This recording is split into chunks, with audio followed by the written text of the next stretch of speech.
right, so in this video, let's learn how to configure path-based routing on application load balancer.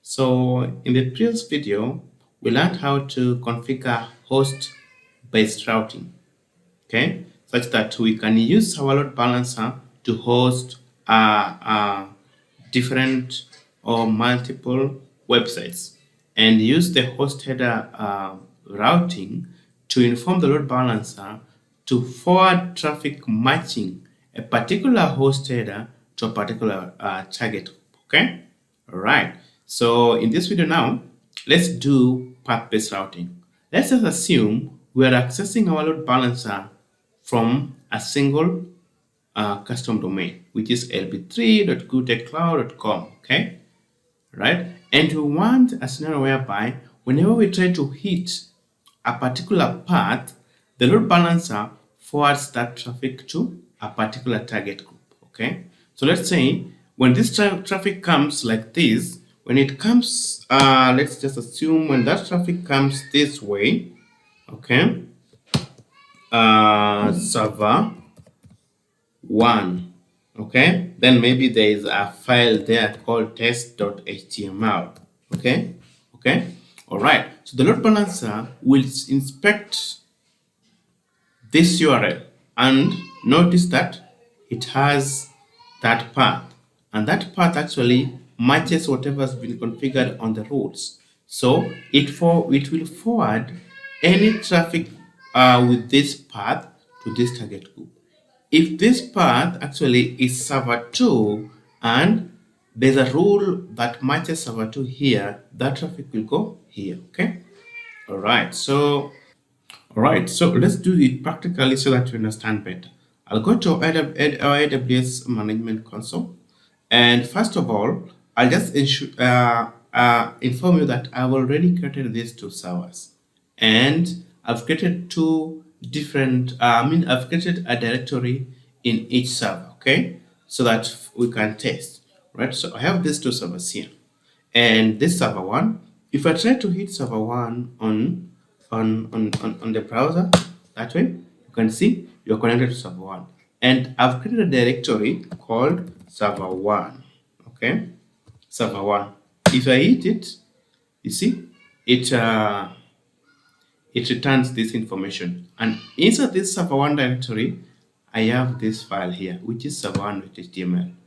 All right. So my pattern, if it matches server 1, then it should go to this server here. Okay. Right. So as well, I have server 2, which is here. Server 2. Server 2. If I hit server 2, you can see you're connected to server 2, and I have created a directory called server 2 there. Okay. Yeah. So there's a file called server2 here. Perfect. All right. So let's learn how to configure path-based routing at the application load balancer level. So these servers actually are in two different target groups. So the target groups are here as well. I've created those two target groups. Here are they. Two of them. Okay. So these two servers are in each target group. You can see server 1 is there, server 2 is there, as well as server 1 is here. Okay. All right. So the next step is to create the load balancer. I have as well created the load balancer. So the load balancer here in this case is this one. I have created the load balancer, but I have intentionally deleted the listeners because path-based routing is done on a listener level, at a listener level. Okay, and in this case, we are going to create HTTPS 443 listeners. If you have a listener, well and good. If you do not have, just go ahead and create the load balancer with a listener on port 443. Okay, so add a listener and make it HTTPS on 443. Then this is a default rule. Whenever you try to create a listener, it comes with a default rule. So I want my backend to be accessible only with these two paths. If any request comes that doesn't match that path, then it should be taken somewhere, not to my backend servers. All right. So that's the work of a default rule. Okay.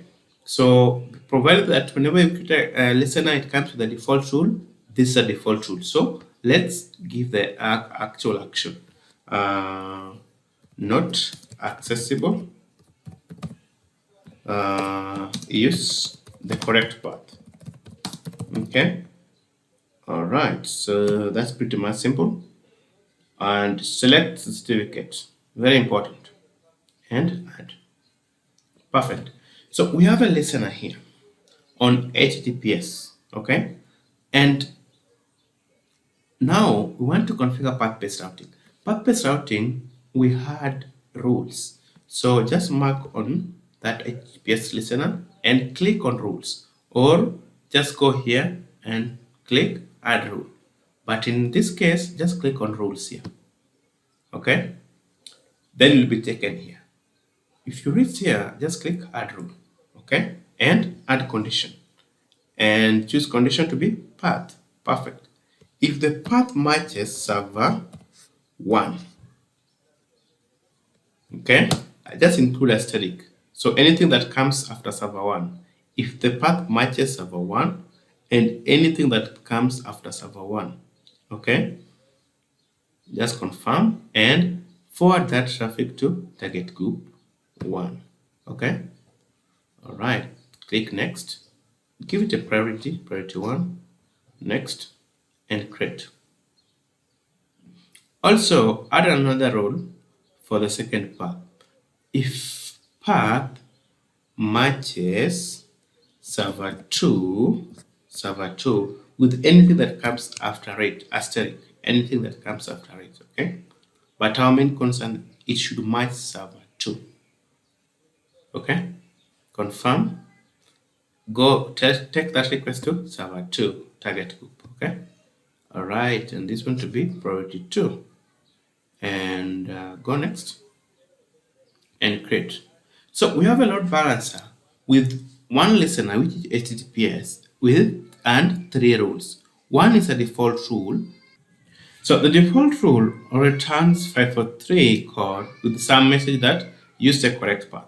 So we can only access our website whenever we're using these 2 rules. So basically, let's test. All right, I'll go back to our website and copy this. I'll copy that and HTTPS and I paste that. We should get 503 with that message. This one, okay? We should get here. Yeah, this one. Because the request does not contain this or this one, okay? But whenever we have a request that contains this or this one, the load balancer will know where to forward it, okay? All right, so let's just wait until this one is done. Yeah, not accessible, use the correct path because this request URL did not contain server 1 or server 2. Now let's try to add server 1.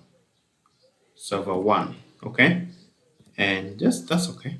And hit enter. Perfect. You see, we're being taken to server 1. And we try to hit that. Perfect. And as well, we can use Route 3. I think we have a record here. You see, LB3.